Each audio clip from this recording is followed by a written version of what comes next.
Okay, so this is going to be a two-part video. I just started taking this thing apart, and I was like, you know what? I've never actually done a video of this, so I'm going to do a real, I would say real quick, but we all know it's not going to be quick. So, I've learned that if you use these little skewers, these little stick skewers, you could stick it in here to this felt, this polyester stuff that you can get at craft stores, and it grabs it really well. So all of this gunk is from this filter. So this is a DIY filter. You can see the little bitty holes. I drill all those holes with a very small drill bit. They're like the same size as like a needle. So get yourself, like, you know, go to whatever hardware store, get yourself the smallest drill bit they have there, and you could just cover this thing with holes. This is K1, and the bottom is filled with gravel. The gravel will hold beneficial bacteria, but my main concern is just to keep these things from floating. Now, of course, these are full of beneficial bacteria, but there's beneficial bacteria everywhere in these tanks. So I'm literally going to kill all the beneficial bacteria in the fleece, the polyester fuzz, whatever you want to call it. So, but before I do that, I want to show you guys something that's kind of cool. So you get all this stuff out. Come on. I could use tweezers, but you know, for the very, very last bit of this, sometimes I do use tweezers, but you know, you could just, it sticks to the stick pretty good. You can see it's just gravel on the bottom. Just gravel. But what's really cool is, like, once this is all said and done, take these guys out, plop them over here.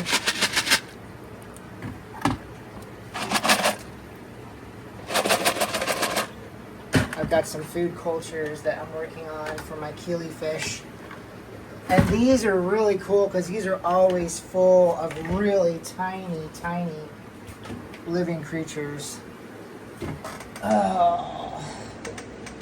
All of my tanks still are, you know, not all of them. Like this tank is actually looking pretty good. It's pretty clear. There's a couple of tanks up there that I cleared, but I keep throwing stuff in this tank, so this tank hasn't had the chance to settle. This tank is starting to settle a lot more. But I got that log. You see that log right there? That log goes all the way to the very, very back. And it was floating. If you look, you see that there? This giant branch. And I know there's bark still on this. People are going to be like, you're not supposed to have bark in there. I don't know. I think, yeah, take the bark off if you can, if you have the time to.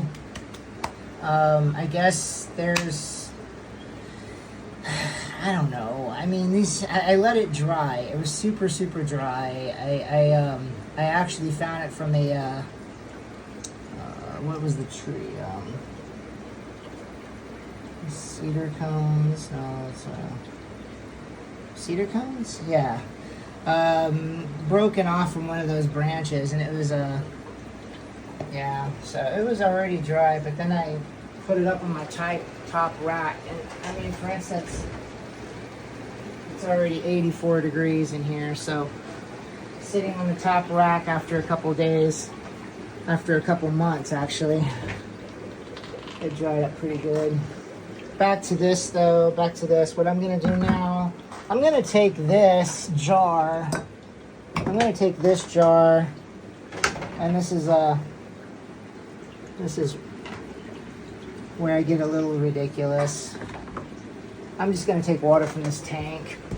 It's kind of like where it's bubbling really good. It's the reason why there's such green water is because look how bright this light is. Whoa! Yeah, it's a floodlight. Then I've got 3 of these long lights right there. So there's lots of light on these. Anyways, so we're just gonna take, I mean, I'm sure I got some stuff out of here. I just dipped it. Here, I'll show you what I just did.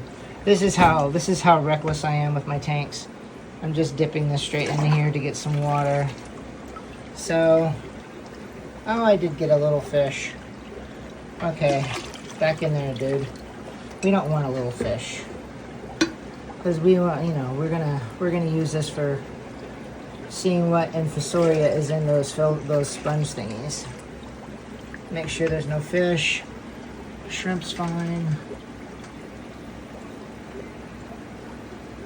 What else is in that water that I just scooped out?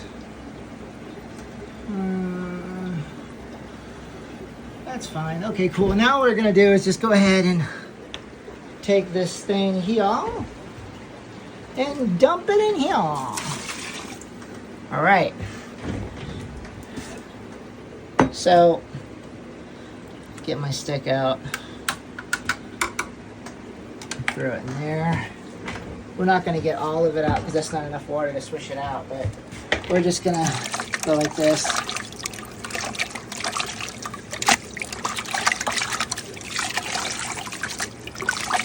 I know you guys are like, that's gross. You know what, if you're a fish keeper at the level that I do, this doesn't really bother you.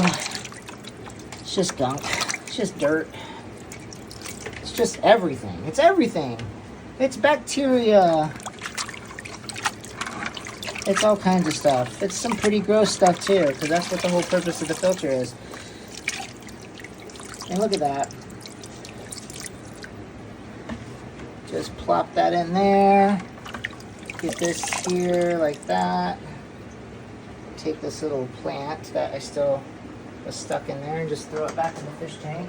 Woo! Right over my shoulder. Alright.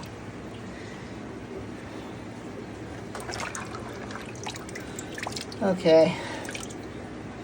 So what I got here is one of those things that you use for washing delicate clothes, like, I don't know, just to not get weird and awkward. Let's say a tie.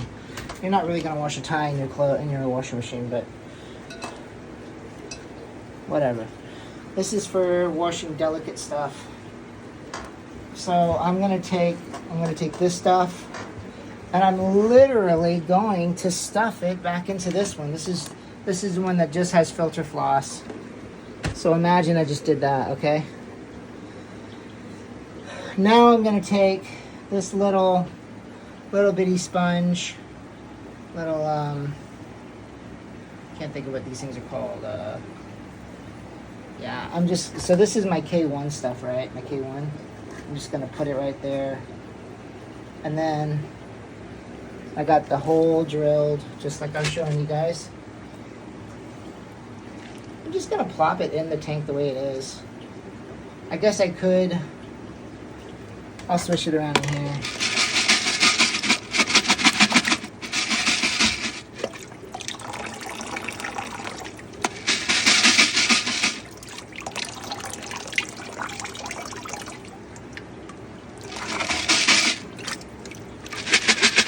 Now you could take I have some pads. I have some pads that I also purchased. These are for canisters. For canisters, these micro pads that make your water crystal clear. Right, my water crystal clear. That's the clearest tank I have. Actually, that one's pretty clear. That one's getting pretty good. But I could also plop this in here too. I think I'll use this one actually. It's kind of cool though. It's like when you have this like that, the shrimp will come up and they'll eat off of the sides of this. Because because it's the way the thing works is the way the thing works is the air goes in the bottom and all of the holes. You see the holes? If I hold the camera still, you'll see the holes. All those holes, because of the negative space inside the canister, it sucks in the water. So the air creates that, I don't know, combustion? I'm not really sure what the word would be, but, you know, you're forcing air into it. It makes the K1 jump all over the place, which knocks off the bacteria. You know, you have healthy bacteria growing on the K1. The old dead bacteria falls off of it, right? So that's what happens. So I'll show you guys what this looks like. You guys know what this looks like. You guys have seen that, right? It looks like that. It looks like that. So we'll skip it. We'll skip that. You guys don't need to see that. And then this thing is still pretty dirty. I think I actually will clean this one. Yeah, so just to give you guys an idea, I literally am just going to take this stuff here and I'm just going to force it into that. And then I'm going to take the old nasty ones. I'm going to rinse them off in my sink in my kitchen. And then once it's cleaned off in my sink in my kitchen, I'm going to plop it into this bag and I'm going to throw it in my washing machine and wash it again. I actually have some sponges here that have been waiting to be washed. So yeah.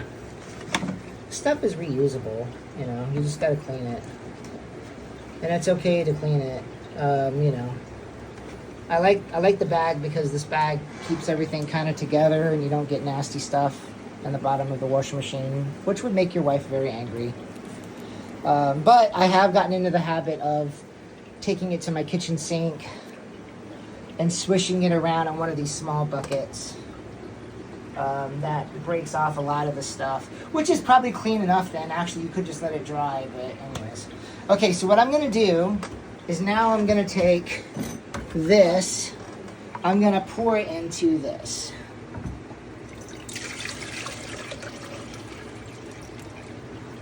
Alrighty. That was a little more than I thought it would be. It's because there was already gunk in there. Let's see here. We got a funnel? Yeah, of course we got a funnel. Fish room needs a funnel. What's up, folks? You guys have funnels? I was listening to Watercolor Aquarium podcast, and they were like, what are some of the tools you have in your fish room that are important to you that other people might not know about? Funnels. Funnels are great, especially if you're doing food cultures, live food cultures. I even use it with my brine shrimp. I use funnels for all kinds of stuff. Funnels are great. So like, for instance, my brine shrimp goes into my refrigerator after I hatch it, and I keep them in these orange juice containers. So you're gonna pour into that little spout right there, you're gonna make a mess. So we do that. I got one bigger funnel actually that I should probably use for this because it's a little wobbly and I made a mess. That's alright, I'll clean it up, no big deal. Don't tell the landlord.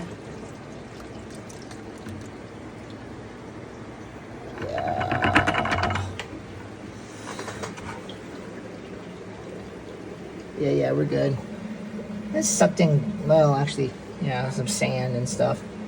Sand gets mixed up in there, blah, blah, blah. So, plugging it up a little bit here, we'll just take the stick. There we go. Now what we're gonna do is I'm just gonna let this settle. I'll pour this one in here.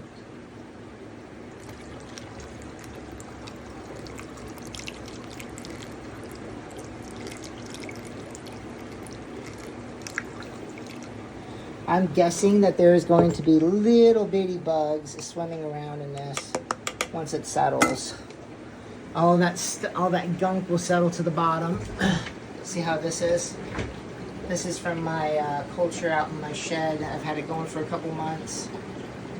Like, not even months. I'm talking like maybe 2 months. But it's full of scuds. 35-gallon Rubbermaid garbage can I'm doing scuds in. I saw a video.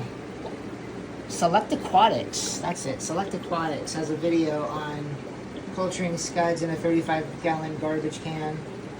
So that's what I'm doing. And then I have my smaller Infusoria and these other ones over here. You guys have all seen those videos. So I just want to see. I'm gonna let this settle. Let's see.